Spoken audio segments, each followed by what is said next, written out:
This is me, sitting on the stage of the Chaos Communication Congress 2025 in Hamburg, one of the world's biggest hacking conventions. Something is about to happen that neither the journalists I spoke with nor the Congress organizers are aware of. The three white supremacy websites I just talked about, White Date, White Child and White Deal, go offline. Now, more than 2 weeks later, they are still offline. No, this didn't happen live on stage, and no, it wasn't a moment straight out of a hacker movie. It was mostly timing, a bit of performance, and things that were already unfolding in the background. So how did we get here? To answer that, we have to go back a few months. Dating apps are available for almost everyone. Jewish dating apps like JDate, Muslim platforms like Musmed, Christian dating apps, Black dating apps, Asian dating apps. They're usually built around shared culture, religion, or lived experience. At least that's the idea. A few months ago, I found a dating site that presented itself exactly like that. But it absolutely isn't. On the surface, White Date calls itself an ethno-cultural dating platform. Tradition, family, shared heritage. But underneath, it's something else entirely. It's a white supremacy website. In fact, it's a whole network of them. White Date isn't about people preferring to date within their own background. Nobody cares about that. The problem starts where preference turns into ideology. Rather than being based on religion or culture, this platform is centered around race. Rather than promoting compatibility, it encourages worldview. Rather than fostering connection, it normalizes hate speech and conspiracy narratives. Users are casually introduced to ideas such as white genocide, the notion that white people are being systematically replaced. They are also introduced to anti-Semitic conspiracy theories about Jewish control over the media, politics and finance. The language used is borrowed straight from extremist forums and has been softened just enough to be considered discussion. This isn't just filtering gone wrong. This is extremist propaganda embedded within a dating app. What appears to be a niche alternative to Tinder is actually a global far-right ecosystem with thousands of users across the US and Europe. Loneliness is being monetized. Hate speech is normalized. Criminal ideas are shared behind profile pictures and heart emojis. Who built the castles and wrote the symphonies, I always say. It was always the white people. And the others, they just latch on and want to use all of that, acting as if it were their own achievement. But in the end, they're just feeding off the creative power of the European peoples. Yes, and if we simply no longer exist for whatever reason, whether it's mixing or not having children, then that's it. That's also, it's like soaring off the branch you're sitting on. So White Deal, it's a freelancer platform for white freelancers, meaning white providers of services, online or offline. White ChildNet is a comprehensive digital platform in Dusk designed for users, for two parties. In this process, one specific party involved can choose to donate vital biological contributions like sperm and eggs, while on the opposite side of the arrangement, the recipients, who are white of course, are those individuals and couples who are actively seeking such medical donations because they are currently struggling with various forms of infertility. Of course, German culture is outstanding, but it was also created by white people. And when a non-white person comes in and says, yes, I'm black, but I speak low German and that's why I belong here, that's not true. And even with a German passport or an English passport, a non-white person will never be European, never be white. And we need to be clear about that. Because being patriotic national does not mean being racially exclusive. Ultimately, it's about loyalty, and from the Jews and also the half-Jews, even the quarter and even eighth Jews, we can no longer expect 100% loyalty to our white interests. And some will probably never understand that what is happening here is a race war. And yes, of course, that sounds crazy. This is Liv Heide, or rather, this is what she calls herself. She presents herself as a thinker and a cultural guardian, the woman behind White Date, White Child and White Deal. Later in this video I reveal who she really is. For now, what matters is the ideology she publicly promotes. Liv's favorite concept is something she calls Europits. According to her, Europits are the smartest, most naturally superior survivors of the Ice Age, descendants of Cro-Magnon men. She deliberately avoids using the word Caucasian, she says, because that would include Jews and Turkish people. It's old-school racism from the 1930s, repackaged as modern identity politics. It sounds scientific, it isn't. Cheekbones do not determine intelligence. Skin color does not determine morality. DNA does not care where your grandparents were born.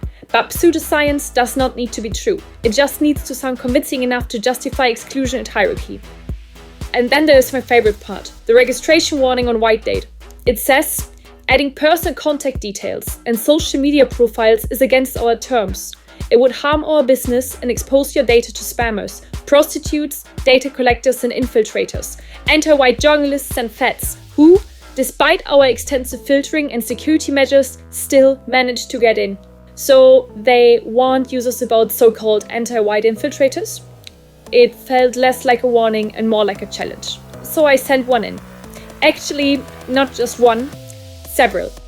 I sent several AI bots into the site. They were carefully prompted, closely supervised and intentionally boring. They didn't argue, provoke or radicalize anyone. They just existed. And then the first bot got banned. Why? Because I poked around in every text field I could find. And that poking broke the bot's profile completely. Pictures disappeared, messages vanished, settings reset. Then I got an email explaining my account was banned. So I simply wrote the support. They said there were suspicions that I'm a bot and that the user needs to be white verified. I had to upload a video of myself holding an email address in front of the camera, which I did within 15 minutes using a deepfake software. Once verified, I asked if they could just delete my account because my profile was broken, which they directly did. A premium membership for 3 months because of all the trouble included.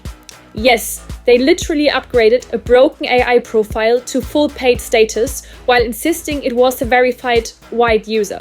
It is exactly the kind of absurd bureaucratic farce that makes you question whether these people are dangerous or just spectacularly incompetent. And then Leo appeared. A user started messaging the bot asking if it wanted to meet someone in real life. He even suggested bringing Liv Heide along. Apparently he wanted to brag that he knew her. I thought, bingo! We arranged a meeting at Hermannshöhe, a semi-famous restaurant on the northern German coast. Naturally, the bot did not show up, but I did. And I watched as they arrived, and I followed their wannabe Aryan or Europid, whatever, road trip through Travemünde, a Viking village and other spiritual and neo-Nazi sightseeing spots.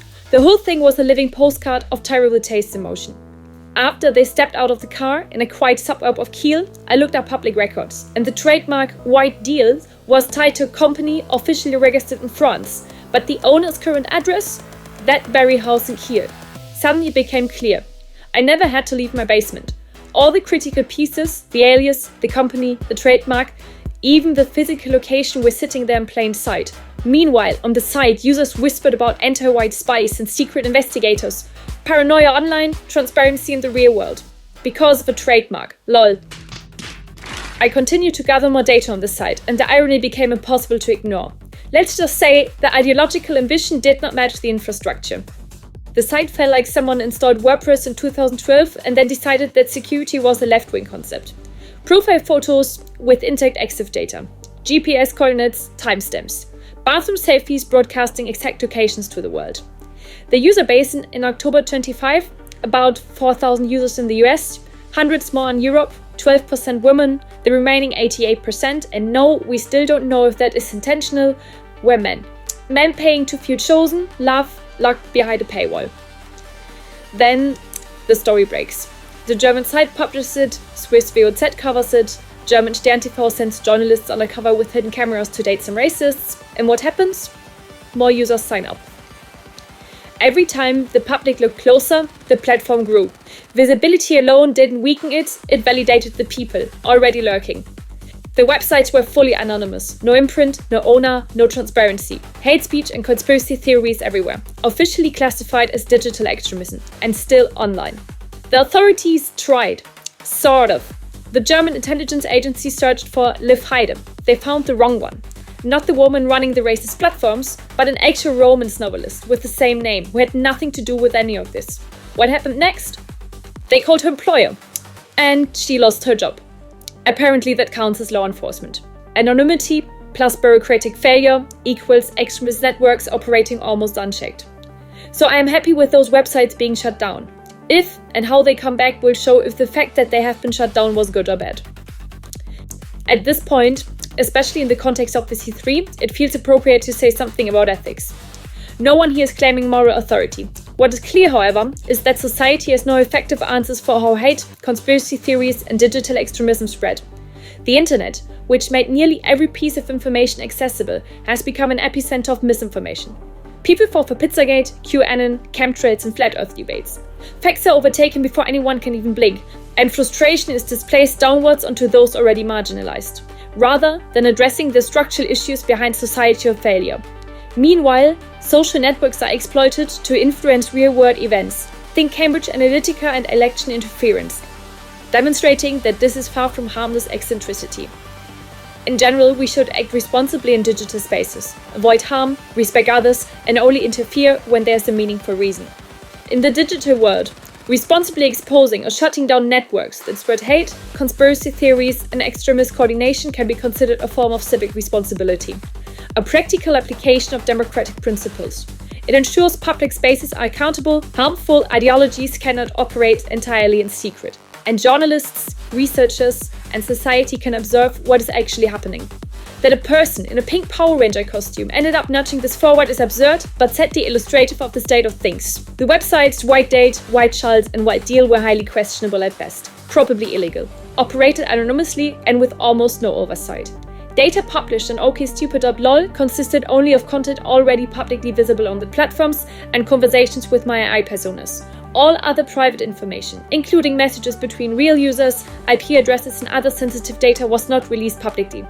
It was shared only with trusted journalists and researchers via DDoSecrets.com, a platform specialized in responsibly hosting sensitive leaked datasets. This transparency allowed further investigative work. Journalists identified additional politicians active in these networks. Several people wrote me that they reported suspected illegal activity to authorities using the exposed dataset. In context, these sites were not critical infrastructure and had limited relevance even within the radical right. They primarily served a subgroup drawn to a mix of pseudoscientific racism, conspiracy theories, and nostalgic far-right ideology. Exposing them or shutting them down did not harm anyone. It only forced participants to confront the public consequences of their beliefs. Ultimately, these platforms were not dating sites. They function as hubs for hate speech, conspiracy theories, and ideological coordination. Participation on them was inherently political. This is probably a good place to stop for now. The sites are currently offline, and we don't want to ruin the magic. Some good news: someone reached out to me and thoughtfully redesigned OkStupid, resulting in a much more user-friendly interface. Credit where it's due. Thank you for the work. Part 2 will show how I got the data in the first place, which vulnerabilities were found, how they were disclosed, and what was actually inside the dataset shared with journalists and researchers. It may take some time until part 2 is published, to keep the suspense, the magic, and the full story intact. For now, remember, this isn't about white people dating white people. It's about how that narrative is used as a cover to spread hate, racism, and conspiracy. And how, as this case shows, even the most secretive networks can tremble with a bit of curiosity, creativity, and trolling.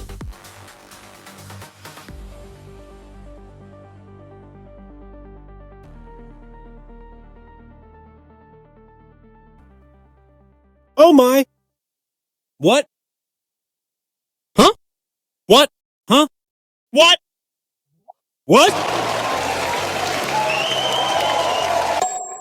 There is simply no way that can be true.